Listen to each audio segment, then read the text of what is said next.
जो मन के हाथों मजबूर होते हैं, जो ढीठ हो जाते हैं। लेकिन संतों की तो ये ड्यूटी है, चाहे आप ढीठ हो चाहे महाढीठ, उन्होंने तो वचन सुनाने ही सुनाने हैं। क्योंकि अल्लाह वाहिगुरु राम जैसा ख्याल देंगे वैसा फकीर सबको बताएंगे। तो आज के कलयुग में, इस घोर कलयुग के समय में, लोग मन के हाथों बुरी तरह से मजबूर हैं, बुरी तरह से व्याकुल हैं, पगलाए हुए हैं, बुरी तरह से गुमराह हैं। तो ऐसे घोर कलयुग में अल्लाह वाहिगुरु मालिक का नाम ही एकमात्र उपाय है जो जीव को फिर से खुशियों से मिला सकता है, फिर से उसकी दिया में रहमत के काबिल बना सकता है। तो संत पीर फकीर यही समझाते हैं कि भाई 5 चोर लूट रहे हैं, दिन रात एक चोर एक ठग लग जाए और पूरा शातिर हो, बड़े बड़े होशियारों को बुद्धू बना लेता है। यहां तो 5 लगे हुए हैं। काम वासना, कभी काम में कीड़ा बन जाता है इंसान, विषय विकार भोग विलास में पगला जाता है। फिर क्रोध, कभी क्रोध के हाथों मजबूर हो जाता है, दूसरों को गाली गलौज बुरा कहता है। कभी अहंकार करता है अपनी जवानी पे, अपने जोर पे, अपनी खूबसूरती पे। ये चंद दिनों की माया होती है। फिर किसी को लोभ लालच तड़पाता है। थोड़े से लोभ लालच के इंसान का दुश्मन बन जाता है। लोभ लालच के लिए भाई भाइयों में दरार पड़ जाती है। एक ही माँ का दूध पिया, एक ही माँ बाप का साया रहा, एक ही रगों में दौड़ने वाला खून, जो बचपन में एक दूसरे के लिए कुर्बान होने को तैयार रहते थे, वो एक दूसरे के खून के प्यासे हो जाते हैं। ऐसा है लोभ लालच। अपनी औलाद के लिए, बाल बच्चों के लिए, परिवार के लिए पगलाए रहते हैं लोग। बुरी तरह से ये प्रभाव जीव पे पड़ता जा रहा है और जीव दिनों दिन अल्लाह वाहिगुरु मालिक की भक्ति इबादत से दूर होता जा रहा है। परमपिता सच्चे दाता रहबर फरमाया करते, हमने बहुत बार मजलिस में सुना, सेवा में आते थे, मजलिसें सुनते थे, बैठते थे आके, तो ये फरमाया करते, भाई निंदक की तो परछाई बुरी, और जो जवाइयों की तरह घर में बुलाएं, अब सोचिए खुद क्या हासिल होगा। या उनकी चर्चा में शामिल होता है इंसान, क्योंकि सदगुरु के ही वचन है, हम अपने पास से नहीं बना रहे। पुराने सत्संगी यहाँ बैठे होंगे, उनसे पूछ के देखिए, ये वचन हमने 2-3 बार कम से कम मजलिस में सुने हैं कि निंदक की तो परछाई ना पड़े। और रिकॉर्ड भी होंगे, आप सत्संग में किसी में शायद किसी न किसी कैस्ट में ये रिकॉर्ड आपको सुना जा सकता है। तो हम वही बात दोहरा रहे हैं कि जब उसकी परछाई से मना है, तो जो इंसान अगर हाँ में हाँ करे, चाहे कैसा भी कोई क्यों ना हो, तो बेड़ी में बट्टे डलते ही डलते हैं। इंसान बचना चाहे बचा जा सकता है, तौबा करे, अल्लाह मालिक वाहिगुरु राम क्या सुमरन करे, इबादत करे, तो वो दया का सागर भूले हुए को माफ जरूर कर देता है। अरे जो गणका वैश्य को माफ कर सकता है, सदना कौड़े जैसे राक्षस ठगों को माफ कर सकता है, पर आदमी सुमरन करे, आइंदा से नहीं, पारे की तरह विश्वास नहीं होना चाहिए, यकीन ऊपर नीचे ऊपर नीचे ऊपर नीचे। जो पारा टाइप विश्वास होता है वो कभी खुशियां हासिल नहीं कर पाता।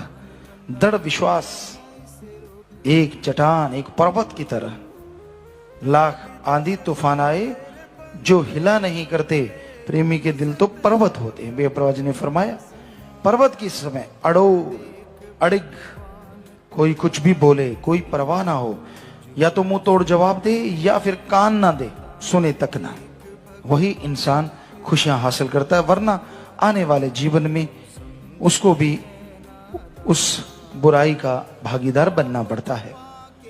आदमी इस संसार में कोई भी सवाल रूहानियत का हो, दुनियादारी का हो, पूछना चाहता हो अपने पीरो मुर्शिद कामिल से, वो बद्दुआ नहीं देते, वो तो बताते हैं कि ऐसा कर्म करने से ऐसा होगा। तो 5 चोर, काम वासना क्रोध लोभ मोह अहंकार मन माया, निंदा चुगली झूठ फरेब, ये सब जीव को ले डूबते हैं। कभी भी ऐसी चीजों में नहीं जाना चाहिए। मस्ताना जी महाराज वचन किया करते थे, शायद किसी के ये दिलो दिमाग में आ जाए पुरानी साध संगत के, कि भाई मस्ताना जी महाराज कभी कभार ये भी कहा करते थे कि निंदक जिए जुगो जुग, कि हमारी जो निंदा करता है वो जुगो जुग जिए। क्यों? क्योंकि वो मशहूरी करता है, राम नाम की मशहूरी हो जाती है। अभी भी कोई शक है क्या वचन पूरे नहीं हुए? बताने की जरूरत है?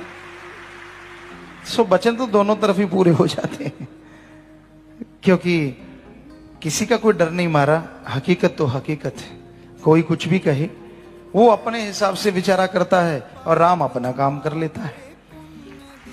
सो वो वचन भी पूरे हुए हैं, ऐसा नहीं कि वो वचन पूरे नहीं हुए। और बेपरवाह शास्त्र राम जी दाता रहबर ने कहा है कि निंदक तो सब कुछ डुबो लेता है, वो भी पूरे होंगे और हो रहे हैं। दोनों तरफ ही वचन सतगुरु के हैं, समय समय के अनुसार वचन होते हैं। अब कोई जड़ो क्यों किंतु करंतु करने वाले हैं वो तो सोचें, मस्ताना जी ने तो कहा था कि हमारा निंदक जुगो जुग जिए, और बेपरवाह दाता रहबर ने कहा कि परछाई न पड़ने दो, दोनों जहान में डूबेगा। और अब भी वही वचन करवा रहे हैं। आदमी सोचे यार ये क्या है रूहानियत, कभी तो जुगो जुग जीने का और कभी ये रगड़ा पट्टी चढ़ जाएगी। समय समय का टाइम का भाई साज है, तो जैसा समय होता है वैसा ही राग संत पीर फकीर सुनाते रहते हैं। अब ये भजन शब्द इन तर्जों में सुनाए जाते हैं। अगर पुरानी तर्जें सुनाने लगे तो शायद बहुत कम हो उन रागों को सुनने वाले, कहीं तो खिसक जाएं यार इसका आलाप पता नहीं कब बंद होगा, क्योंकि उसमें आलाप की जरूरत है, मुर्कियों की जरूरत है, बहुत कुछ जरूरत पड़ती है। बड़े ताल को बांध के बजाने की जरूरत है, उसमें बांध के गाने की जरूरत। बड़ा स्लो है तो स्लो ही चलेगा, उसी ताल में आना होगा, 100 कुछ होता है उन रागों में। लेकिन कौन है जानकर खिसक जाते हैं यार, ये तो अजीब हो गया।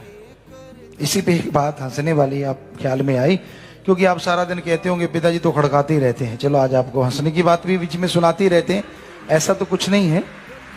खड़काना हमारा काम है, वो तो छोड़ेंगे नहीं, बेफिक्र रहो, वो तो मतलब ही नहीं है। ये तो लोहार का हथौड़ा चलता ही रहेगा, कभी तो सीधे होगे ही, आज नहीं तो कल, कल नहीं तो जब मार पड़ गई तब होना तो पड़ेगा काका।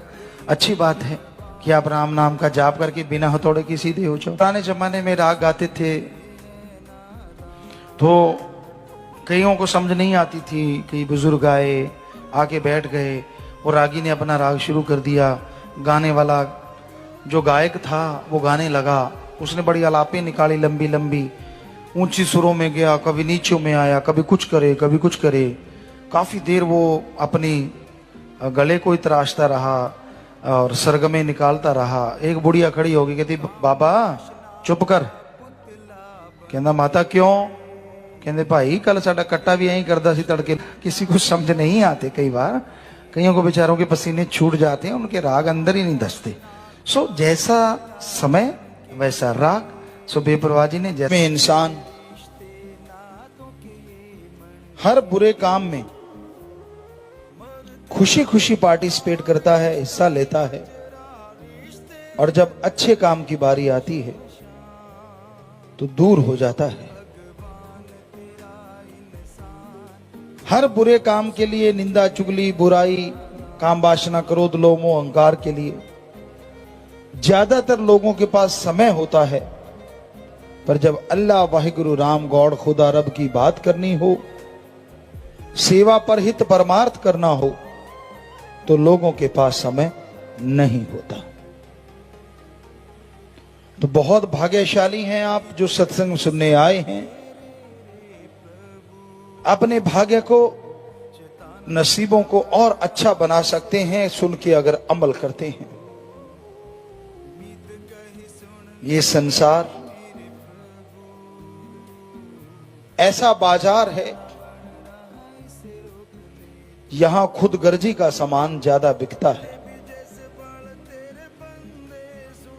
लोग खुद गर्ज हैं, स्वार्थी हैं। लोग अपना